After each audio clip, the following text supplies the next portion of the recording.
भी fallen heart flame की body के अंदर जिंदा था, क्योंकि मास्टर याओलाओ ने अपने बोन चिलिंग फ्लेम का इस्तेमाल करके ज़ियावियन की बॉडी को सेफ रखा हुआ था। लेकिन इसी वजह से वो काफी ज्यादा कमजोर हो चुके थे, जिसकी वजह से वो ज़ियावियन से कहते हैं कि अब आगे अपना ख्याल तुम्हें खुद ही रखना होगा, क्योंकि जल्दी मैं एक डीप स्लीप में जाने वाला हूँ। और ये कहते साथ ही हमारे मास्टर याओ चेन एक डीप स्लीप में चले गए थे। जबकि दूसरी तरफ हम देखते हैं कि क्वीन मेडुसा भी अपने स्वेलिंग पाइथन की बॉडी से बाहर निकल कर आ गई थी। वो इस जगह को देखकर ज़ियावियन पर काफी ज्यादा गुस्सा कर रही थी, क्योंकि उसके कहने के मुताबिक ये सारी ज़ियावियन की गलती है। साथ ही साथ वो यहाँ पर अपने स्लैश अटैक्स का इस्तेमाल करके फॉलन हार्ट फ्लेम के बैरियर को तोड़ने की कोशिश कर रही थी, जिससे फॉलन हार्ट फ्लेम को पहले से भी ज्यादा गुस्सा आ गया था। इसीलिए फॉलन हार्ट फ्लेम एक बार फिर से ज़ियावियन और क्वीन मेडुसा के हार्ट पर अटैक कर देता है, जिसकी वजह से क्वीन मेडुसा और ज़ियावियन दोनों को काफी ज्यादा दर्द से गुजरना पड़ रहा था।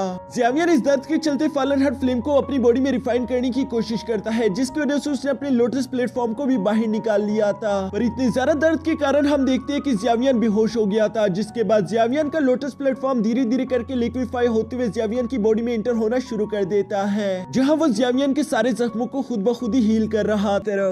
अब आगे नेक्स्ट एपिसोड के शुरू में हम देखते हैं कि ज़ियावियन आखिरकार होश में आ गया था, जहां वो देखते हैं कि वो हवा में फ्लोट कर रहा है। इवन कि उसके आसपास उसकी बाकी के सारे मटेरियल्स भी हवा में फ्लोट कर रहे थे, क्योंकि उसकी स्टोरेज रिंग लास्ट टाइम टूट चुकी थी। साथ ही साथ वो देखते हैं कि क्वीन मेडुसा और स्वेलिंग पाइथन की सोल भी क्वीन मेडुसा की बॉडी से निकलकर बाहर आई हुई थी, जो कि अपनी बॉडी में नहीं जा पा रही। ये सब भी अभी कम नहीं था, तभी अचानक उसकी नजर अपने हाथ पर पड़ती है, जहाँ उसे अपने नर्व में किसी ग्रीन तरह की डो की एनर्जी दिखाई देती है, जो की उसके लिए तो बहुत ही ज्यादा अजीब थी। उसे समझ नहीं आ रहा था कि आखिर ये है क्या। साथ ही साथ वो महसूस करता है कि उसकी बॉडी में डोकी स्टार मौजूद नहीं है। इस बात ने तो ज़ियावियन को काफी ज्यादा परेशान कर दिया था, क्योंकि बिना डोकी स्टार के आखिर वो डोकी एनर्जी रिलीज कैसे करेगा, यानी कि उसके पास डोकी एनर्जी ही नहीं है। वो ये बात सोचते हुए जैसे अपने अंदर जानकर देखता है डोकी एनर्जी को तलाश करने के लिए उसे डोकी एनर्जी तो मिल गई थी, लेकिन अब वो देखता है कि डोकी एनर्जी किसी एक स्पेसिफिक पॉइंट से नहीं आ रही, बल्कि वो यूं ही उसके खून की तरह पूरी बॉडी में रश आउट फैल चुकी है, जिस बात ने ज़ियावियन को काफी ज्यादा शॉक कर दिया था। वो सरप्राइज होते हुए कहते हैं कि क्या ये वही है जो मैं सोच रहा हूँ, और ये कहते साथ ही वो अपनी डोकी को बाहर रिलीज करते हुए विंग्स क्रिएट कर लेता है। पहली दफा ज़ियावियन ने अपने रियल डोकी विंग्स को बाहर निकाल लिया था, जिन्हें देखकर वो काफी ज्यादा खुश होते हुए कहता है कि आखिरकार मेरी भी डोकी विंग्स क्रिएट हो गए। अब मैं आसमान में ज्यादा देर तक रुक पाऊंगा, क्योंकि मैं अपनी रियल डोकी का इस्तेमाल कर रहा हूँ। ये कहते हुए ज़ियावियन की नजर अपने हाथ पर पड़ गई थी, जहाँ वो देखते हैं कि उसकी स्टोरेज रिंग तो वहाँ पर नहीं है। ये देखकर वो काफी ज्यादा हैरान होते हुए कहता है कि आखिर मेरी स्टोरेज रिंग कहाँ पर चली गई। और इसके साथ उसकी दिमाग की घंटी बजती है, जहाँ वो कहता है कि मेरे सारे के सारे एलेक्सर, पिल्स और इवन के हार्ट्स भी गायब है। शायद यही सब वो वजह है जिनकी वजह से मैं यहाँ पर जिंदा बच पाया। मेरे लोटस प्लेटफॉर्म ने उन सारे के सारे पिल्स को मेरी बॉडी के अंदर रिफाइन कर दिया होगा। ये सारी बातें समझने के बाद ज़ियावियन अब वापस से जमीन पर आ गया था, जहाँ वो देखते हैं कि क्वीन मेडुसा और स्वेलिंग पाइथन की सोल अभी भी कंबाइन होने के प्रोसेस में लगी हुई थी, जिन्हें देखकर ज़ियावियन अफसोस के साथ कहता है कि क्वीन मेडुसा और स्वेलिंग पाइथन असल में है तो एक ही, क्योंकि स्वेलिंग पाइथन क्वीन मेडुसा की वजह से इस दुनिया में आया, जबकि दूसरी तरफ क्वीन मेडुसा अभी तक जिंदा इसीलिए रह पाई क्योंकि स्वेलिंग पाइथन ने उसकी बॉडी पर कंट्रोल किया हुआ था। ये दोनों ही एक दूसरे के लिए जरूरी है, इसलिए अच्छा होगा अगर इन दोनों की सोल एक दूसरे के साथ मर्ज हो जाए। ज़ियावियन नहीं चाहता था कि क्वीन मेडुसा या कोब्रिना दोनों में से किसी की भी जान जाए, क्योंकि क्वीन मेडुसा बहुत ही ज्यादा अनप्रेडिक्टेबल है। वो बेशक बहुत ही ज्यादा गुस्सा भी करती है, लेकिन ज़ियावियन इस बात को नहीं भूला कि उसने बहुत बार मेरे सामने खड़े होकर मेरी हिफाजत की, इसलिए वो उन दोनों के सर्वाइवल की उम्मीद कर रहा था। तभी अचानक हम देखते हैं कि वहाँ पर फॉलन हार्ट फ्लेम आ गई थी, जो कि आते साथ ही ज़ियावियन के दिल पर एक बार दोबारा से हमला कर देती है, जो देखकर तो ज़ियावियन काफी ज्यादा घबरा गया था। वो फौरन से अपने ग्रीन लोटस फ्लेम का इस्तेमाल करने की कोशिश करता है, लेकिन तभी अचानक वो महसूस करता है कि इस बार उसके दिल में ज्यादा पेन नहीं हो रहा, बल्कि इस बार तो फॉलन हार्ट फ्लेम की गर्मी उसे थोड़ा थोड़ा वार्म कर रही थी, वो उसे तकलीफ नहीं पहुंचा रही थी।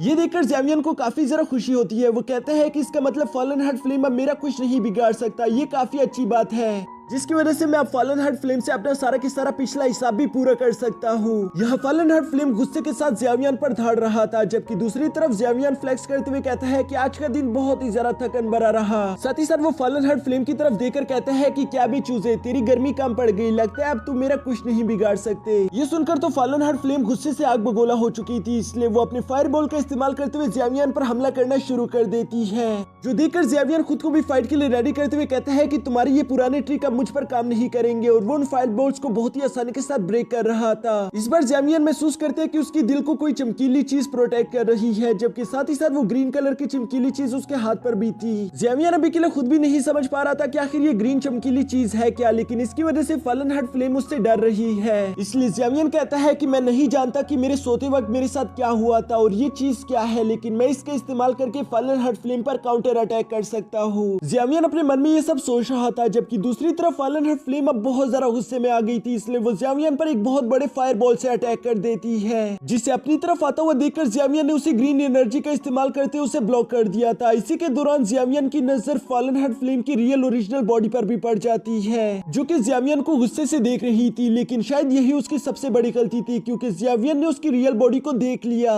इसलिए ज़ेवियन जानता था कि अब आगे मुझे क्या करना है। वो बहुत ही तेजी के साथ अपनी डोकी विंग्स निकालते हुए फौरन से फलन हार्ट फ्लेम की रियल बॉडी के पीछे पड़ जाता है, जो कि बहुत ही तेजी के साथ ज़ेवियन से आगे की तरफ जा रही थी। ये देखकर अब ज़ेवियन ने भी अपनी 3000 थंडर टेक्निक को एक्टिवेट कर लिया था, जिसकी वजह से ज़ेवियन की रफ्तार अब पहले से ज्यादा हो गई थी।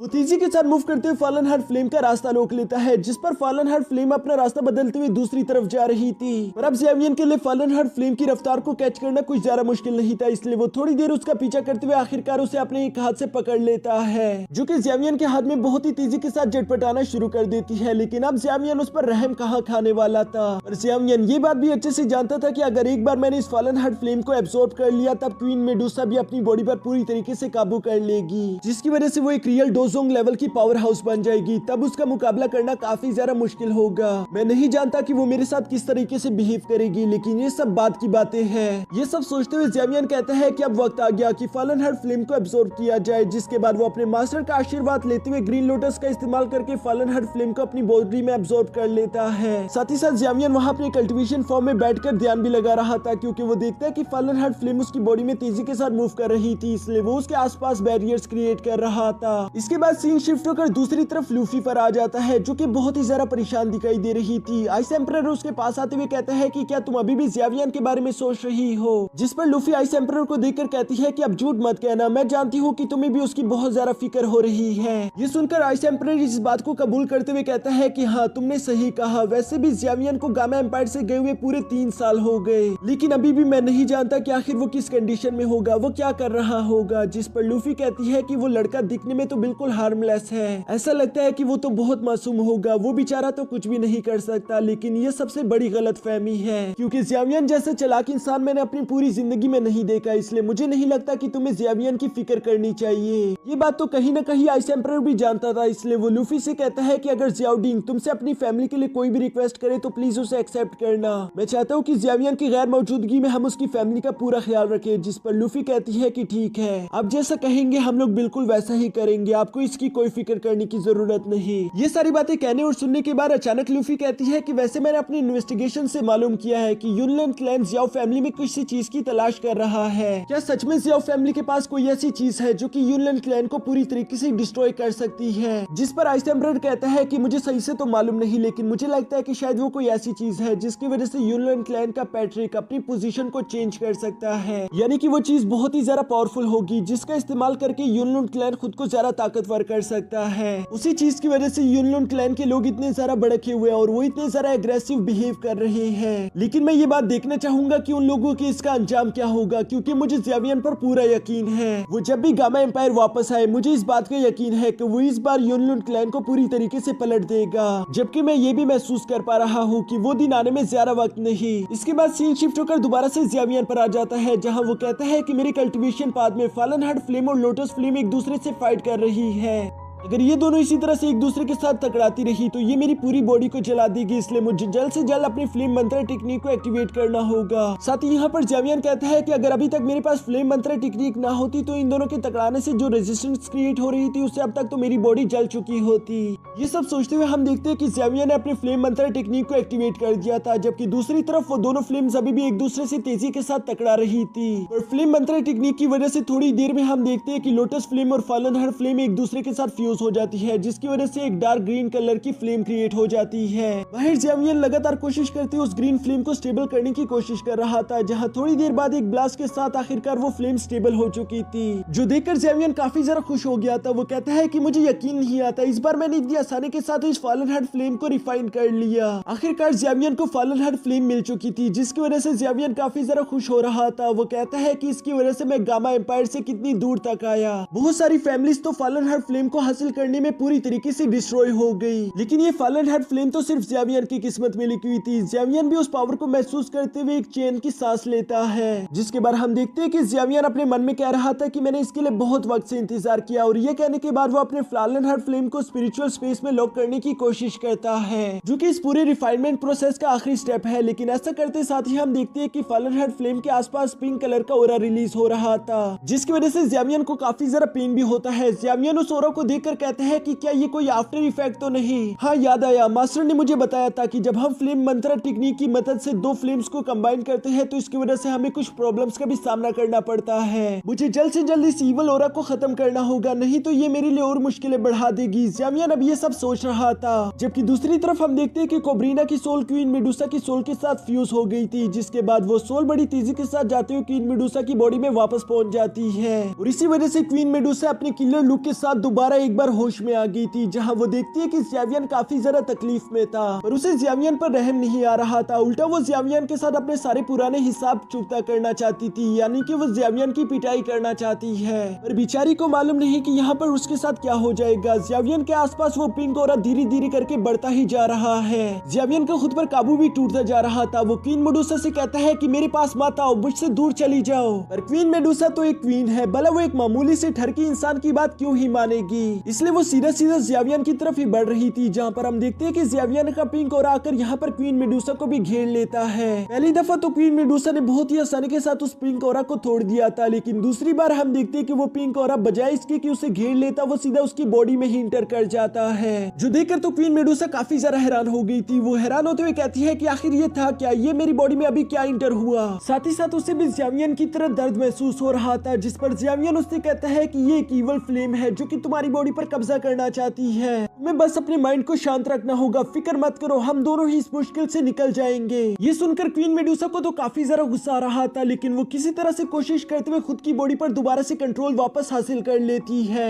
जबकि दूसरी तरफ हम देखते हैं कि ज़ेवियन इतना ज्यादा पावरफुल नहीं था, और वो ईवल फ्लेम ज़ेवियन की बॉडी पर कब्जा कर लेती है, जबकि वो ठरकी तो पहले से ही है, इसलिए उसकी ठरक 100 गुना ज्यादा बढ़ चुकी थी, और वो तो वैसे भी अपनी बॉडी पर काबू नहीं कर पा रहा था। इसलिए वो धीरे धीरे करके क्वीन मेडुसा की तरफ बढ़ना शुरू कर देता है, जहाँ क्वीन मेडुसा तो ऑलरेडी पहले से बहुत ज्यादा वीक थी, इसलिए वो कुछ भी नहीं कर पाती। ज़ेवियन उसे हाथ से पकड़कर अपनी तरफ धकेल लेता है। क्वीन मेडुसा यहाँ पर किसी चीज को भी नहीं चाहती थी, पर वो ऑलरेडी काफी ज्यादा वीक हो चुकी है, और ज़ेवियन इसी मौके का फायदा उठाकर क्वीन मेडुसा को गोद में उठा लेता है। ये करने के बाद ज़ेवियन ने क्वीन मेडुसा की इजाजत के बगैर उससे प्यार करना शुरू कर दिया था, और इसके साथ सीन शिफ्ट होकर दूसरी तरफ जंगल पर आ जाता है, जहाँ पर कुछ ब्लैक अलायंस के लोग कहीं जा रहे थे। तभी अचानक वो महसूस करते हैं कि हम लोगों पर कोई नजर रख रहा है, जो बात बिल्कुल सच भी थी, क्योंकि वो लोग अपने एरोस का इस्तेमाल करते हुए ब्लैक अलायंस पर हमला कर देते हैं, जिन्होंने वो एरोस परफेक्टली ब्लॉक भी कर लिए थे। यहाँ पर ब्लैक अलायंस के लीडर को काफी ज्यादा गुस्सा आ रहा था। वो कहते हैं कि आखिर तुम लोग हो कौन, जो कि ये बिना सोचे समझे हम ब्लैक अलायंस वाले लोगों से पंगा करने की सोच रहा है। वो भी गुस्से में ये सब कह ही रहा था। तभी अचानक हम देखते हैं कि कुछ लोगों का ग्रुप उसकी टीम पर हमला करना शुरू कर देता है, जबकि ब्लैक अलायंस टीम लीडर अभी भी काफी ज्यादा हैरान था, उसे कुछ भी समझ नहीं आ रहा था। तभी अचानक एक थंडर पावर डोकी वाला आदमी बड़ी तेजी के साथ अपने स्पेयर को लेकर उस पर हमला कर देता है। वो टीम लीडर तो इस पावरफुल बंदे के सामने टिक ही नहीं पा रहा था। वो गुस्से के साथ दोबारा से खड़े होकर कहता है कि क्या तुम्हें मालूम भी है कि हम ब्लैक अलायंस के लोग हैं, हमें नुकसान पहुंचाने का मतलब तुम जानते हो ना। जिस पर वो हुडी वाला आदमी कहता है कि हाँ मुझे मालूम है कि तुम ब्लैक अलायंस के लोग हो, इसलिए तुम्हें मार रहा हूँ। ऑलरेडी मैंने तुम लोगों के कुछ हजार सैनिकों को जान से मार दिया है। और ये कहते साथ ही वो आदमी अपने स्पेयर को फौरन उस लीडर के सीने में गाड़ देता है, जिसकी वजह से उस टीम लीडर का खेल तो वहीं पर खत्म हो गया था। यहाँ पर हमें जानने को मिलता है कि ये आदमी कोई और नहीं बल्कि ज़ेवियन का सेकंड ब्रदर है, जिसने अपनी थंडर की पावर्स पर पहले से ज्यादा काबू हासिल कर लिया। वो यहाँ पर कहता है कि ज़ेवियन मेरे भाई, मैं तुम्हारी मौत का बदला जरूर लूंगा। तुम्हें जिन लोगों ने भी परेशान किया था, मैं उन सब लोगों को जान से मारकर जहन्नम पहुंचा दूंगा। जाऊंगा। यहाँ पर ये सारी फाइट तो चल ही रही थी और इसी के साथ सीन शिफ्ट होकर वापस से ज़ियावियन पर आ जाता है, जबकि इस बार क्वीन मेडुसा ज़ियावियन के पीछे पड़ी हुई थी, क्योंकि क्वीन मेडुसा की बॉडी अब फुली रिकवर हो चुकी है और ज़ियावियन ने उसके साथ जो कुछ किया उसका बदला तो वो लेकर रहेगी। वो तो ज़ियावियन को जान से मारने पर तुल चुकी थी, जिस पर ज़ियावियन आगे भागते हुए उसे कहता है कि क्वीन मेडुसा प्लीज रुक जाइए, मेरी बात तो सुन ले। लेकिन क्वीन मेडुसा कहती है कि जब तुम वो सब कर रहे थे तभी मैंने तुमसे कहा था कि एक बार मुझे अपनी पावर्स वापस हासिल करने दो, मैं तुम्हारे 1000 टुकड़े करूंगी। तुम नहीं रुके तो अब तुम्हें कैसे लगता है कि मैं रुक जाऊंगी? ज़ियावियन बेचारा डरते हुए कहता है कि पहली बात तो वो मैं नहीं था, मैं खुद पर काबू नहीं कर पा रहा था, और दूसरी बात ये अगर मैं यहाँ पर मर गया तो मैं तुम्हारे किसी काम का नहीं हूँ। पर क्वीन मेडुसा तो उसकी कोई भी बात न सुनते हुए लगातार उस पर अटैक्स कर रही थी, जहाँ ज़ियावियन आगे बढ़ते हुए कहता है कि क्वीन मेडुसा मेरे बहुत सारे ऐसे काम है जो मुझे पूरे करने हैं, मैं वो सारे काम किए बगैर नहीं मर सकता। हाँ मैं जानता हूँ कि मैंने जो कुछ किया वो भी ठीक नहीं था, मैं उस हर चीज की जिम्मेदारी लेता हूँ। ये सुनकर क्वीन मेडुसा कहती है कि चुप करो, तुम्हारी ये बातें मेरे किसी काम की नहीं, अगर तुम्हें अफसोस हो रहा है तो रुक जाओ ताकि मैं तुम्हारी जान ले सकूं। ज़ियावियन क्वीन मेडुसा को शांत करते हुए कहता है कि क्वीन मेडुसा जरा सा शांत होकर सोचे, अगर मैं यहाँ पर मर गया तो आपकी पावर्स इतनी अकेली काफी नहीं कि आप यहाँ से निकल पाओ, अगर हम दोनों एक दूसरे के साथ हाथ मिला लेते हैं तभी हम दोनों यहाँ से आसानी के साथ निकल पाएंगे, प्लीज आप इसके बारे में सोच कर तो देखिए। ये सुनकर अब क्वीन मेडुसा अपनी जगह पर रुक गई थी और वो सोचती है, जहाँ उसे मालूम तो पड़ ही गया था कि ज़ियावियन बिल्कुल ठीक कह रहा है, इसलिए वो अपने मन में कहती है कि एक बार हम यहाँ से बाहर निकल जाए, उसके बाद जो इस ठरकी ने किया उसका अंजाम तो वैसे भी इससे भुगतना ही पड़ेगा। जो सब कहने और सुनने के बाद आखिरकार क्वीन मेडुसा थोड़ी सी शांत हो गई थी। इसके बाद दोबारा से सीन शिफ्ट होकर बर्निंग टावर के बाहर आ जाता है, जहाँ ज़ियावियन की बहन ज़ियाओनीर खड़ी होकर ज़ियावियन को काफी ज्यादा मिस कर रही थी। तभी वहाँ पर जिया भी आ जाती है, जो कि ज़ियाओनीर से कहती है कि तुम यहाँ पर क्या कर रही हो। ज़ियाओनीर जिया के सवाल पर एक दूसरा सवाल करते हुए कहती है कि जिया तुम्हें क्या लगता है कि ज़ियावियन जिंदा बचा होगा? जिस पर जिया बहुत ही ज्यादा अफसोस के साथ कहती है कि मुझे माफ कर देना, लेकिन वो फायर बहुत ही ज्यादा पावरफुल थी, मुझे नहीं लगता कि ज़ियावियन जिंदा बचा होगा। पर ज़ियाओनीर का दिल तो इस बात को मानने के लिए तैयार ही नहीं था कि उसका भाई मर चुका है। वो कहती है कि मेरा दिल बैठा जा रहा है, ऐसा लगता है कि जल्दी कुछ बड़ा होने वाला है। वो यहाँ पर ज़ियावियन की बहन का ऐसा हाल देखकर कहता है कि शुक्र है ज़ुनीर यहाँ पर नहीं है, नहीं तो उसकी हालत तो इससे भी ज्यादा बुरी होनी थी। यहाँ पर वो अभी ये सब कह ही रहा था कि तभी अचानक वहाँ पर कुछ एल्डर्स आ जाते हैं, जिनके साथ लिंग टैंग, लिन ज़ाओ और इवन की लुकिन भी मौजूद था। ये देखकर वो कहता है कि मुझे यकीन नहीं आता कि ये तीनों इनर कनान कॉलेज को छोड़कर बाहर नहीं गए, क्योंकि वैसे यही होता है कि जो भी स्टूडेंट ज्यादा पावरफुल हो जाए वो इनर कनान कॉलेज को छोड़कर चले जाते हैं। पर इन तीनों ने यहीं पर रुककर एल्डर्स बनने का फैसला किया, जिसकी वजह से ये इनर कनान कॉलेज के न्यू एल्डर्स बन चुके हैं। जिस पर जिया कहती है कि वो इसलिए क्योंकि लुकिन और लिन ज़ाओ तो यहाँ पर रुककर कल्टीवेशन करना चाहते हैं, जबकि दूसरी तरफ टैंग यहाँ पर इसलिए लुका है क्योंकि उसने ज़ियावियन के साथ वादा किया था कि वो यहाँ से बाहर सिर्फ ज़ियावियन के साथ ही जाएगा। यहाँ पर इन लोगों की ये सारी बातें मास्टर सुकियान भी सुन रहे थे। वो ज़ियावियन को याद करते हुए कहती है कि अब बहुत ज्यादा वक्त गुजर चुका है, अगर हमारा वो छोटा दोस्त अभी भी जिंदा होता तो वो अब तक इतना पावरफुल हो चुका होता कि मैं भी उसका मुकाबला ना कर पाता। और साथ ही वो बाकी के स्टूडेंट से कहते हैं कि जैसा कि हम लोग यहाँ पर इसलिए इकट्ठा हुए ताकि तुम सब लोग स्काई बर्निंग टावर में कल्टीवेशन कर सको, और हम इतने वक्त के बाद स्काई बर्निंग टावर को पहली दफा ओपन कर रहे हैं, जहाँ पर तुम लोगों को कल्टीवेशन का मौका भी दिया जाएगा। पर मैं तुम लोगों को पहले से वार्न कर देना चाहता हूँ, अगर किसी ने भी स्काई बर्निंग टावर में लड़ने की कोशिश की तो उसे पूरे 1 हफ्ते के लिए बैन कर दिया जाएगा। क्या तुम लोगों को मेरी बात समझ आ गई? यहाँ पर ग्रेट एल्डर अभी सारे के सारे स्टूडेंट्स को ये सारी बातें समझा ही रहे थे, तभी अचानक वो महसूस करते हैं कि स्काई बर्निंग टावर से बहुत ही ज्यादा एनर्जी निकल रही है, जिसकी वजह से स्काई बर्निंग टावर का दरवाजा भी ऑटोमेटिकली ओपन हो गया था। और ये एनर्जी बहुत ज्यादा थी, जिसे आम लोगों के लिए बर्दाश्त करना बिल्कुल इम्पॉसिबल है। मास्टर सुकियान उस एनर्जी को देखकर काफी ज्यादा घबरा गए थे। उन्हें लगता है कि शायद फॉलन हार्ट फ्लेम एक बार फिर से खुद को आजाद कराने की कोशिश कर रही है, इसलिए वो वहाँ पर मौजूद स्टूडेंट से कहती है कि जल्द से जल्द इस जगह को छोड़कर चले जाओ। और ये कहते साथ ही वो खुद आगे स्काई बर्निंग टावर की तरफ बढ़ गए थे ताकि वो एक बार फिर से फॉलन हार्ट फ्लेम को आजाद होने ना दे। ये देखकर वहाँ पर मौजूद सारे के सारे डेसिबल बहुत ही ज्यादा घबरा चुके थे। इवन कि वहाँ पर खड़ा हुआ एक एल्डर भी कहता है कि ये बिल्कुल ठीक नहीं हो रहा है, अगर एक बार दोबारा से फॉलन हार्ट फ्लेम आजाद हो गई तो पता नहीं इस बार वो क्या तबाही मचाएगी। अभी तक तो हम उसकी पिछली तबाही की चीजों को भी ठीक नहीं कर पाए। यहाँ पर हम देखते हैं कि सारे के सारे डेसिबल वहाँ से भागना शुरू कर देते हैं। इवन कि इस बार जिया भी वहाँ से भागकर चली जाना चाहती थी, क्योंकि लास्ट टाइम वो जानती थी कि फॉलन हार्ट फ्लेम कितना ज्यादा पावरफुल था। ज़ियावियन भी उसके सामने टिक नहीं पाया। भागते भागते अचानक उसकी नजर यहाँ ज़ियाओनीर पर पड़ जाती है, जो कि अभी भी वहीं पर खड़े होकर स्काई बर्निंग टावर की तरफ ही देख रही है। ये देखकर जिया उसका हाथ पकड़ते हुए कहती है कि भागो यहाँ से, तुम नहीं जानती कि वो फॉलन हार्ट फ्लेम कितनी ज्यादा पावरफुल है। लेकिन ज़ियाओनीर वहाँ से जाने के बजाय उस स्काई बर्निंग टावर की तरफ देखते हुए कहती है कि आखिर वहाँ पर क्या हो रहा है, वो देखो। उसके ये कहते साथ ही वहाँ पर मौजूद कुछ और डेसिबल भी रुककर स्काई बर्निंग टावर की तरफ देखना शुरू कर देते हैं, जहाँ पर हम देखते हैं कि स्काई बर्निंग टावर के ऊपर बहुत ही ज्यादा फ्लेम इकट्ठा हो चुकी थी, और उस फ्लेम के धीरे धीरे साइड पर हटने से हमें दिखाई दिखाई देता है कि वहां पर और कोई नहीं बल्कि जियावियान था, जो कि बहुत ही ज्यादा खुश होते हुए कहता है कि आखिरकार मैं बाहर आ गया। और इसी के साथ हमारा ये एपिसोड खत्म हो जाता है। नेक्स्ट एपिसोड के लिए इस वीडियो को लाइक कर देना और एक प्यारा सा कमेंट भी कर देना।